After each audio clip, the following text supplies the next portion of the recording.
आपल्या सगळ्यांना योगेश पाटीलचा नमस्कार. मंडळी, तुम्हाला माहिती आहे का की या जगामध्ये अशी एक कला आहे की त्या कलेचा जर तुम्ही वापर केला तर तुम्ही या जगामध्ये कितीही पैसा कमावू शकतात. तसेच तुम्ही नोकरी, राजकारण किंवा बिझनेस कोणत्याही क्षेत्रामध्ये सक्सेसफुल होऊ शकतात. आणि ती कला जर तुम्ही चांगल्या पद्धतीने अंगीकारली तर लोक स्वतःहून तुमच्या प्रेमात पडतील. एवढंच नाही तर तुम्हाला जे काही हवं आहे ते करतीलसुद्धा. ती कला कोणती आहे? तर ती कला म्हणजे how to deal with people, म्हणजेच लोकव्यवहाराची कला.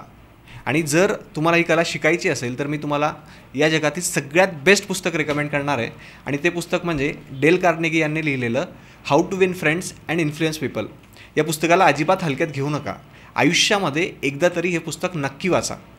आणि जर तुमचं असं म्हणणं असेल की यार मला हे पुस्तक वाचायचं आहे पण माझ्याकडे तेवढा टाईम नाही आहे, तर मी खास तुमच्यासाठी एक नवीन सिरीज सुरू करतो आहे की ज्याच्यामध्ये मी तुम्हाला रोज एक नवीन कॉन्सेप्ट समजावून सांगणार आहे या पुस्तकाचा. आणि यातले जे प्रिन्सिपल्स आहेत त्याचा प्रॅक्टिकली कसा वापर करायचा हे समजावून सांगणार आहेत. म्हणून जर तुम्हाला लोकांना इन्फ्लुएन्स करायचं असेल तर आत्ताच ही रील सेव्ह करून ठेवा आणि मला फॉलो करायला विसरू नका. लवकरच भेटूया पहिल्या एपिसोडमध्ये, ज्यामध्ये मी तुम्हाला सांगणार आहे की तुम्ही चलाखीने लोकांकडून तुमची कामं कशा पद्धतीने करून घेऊ शकता.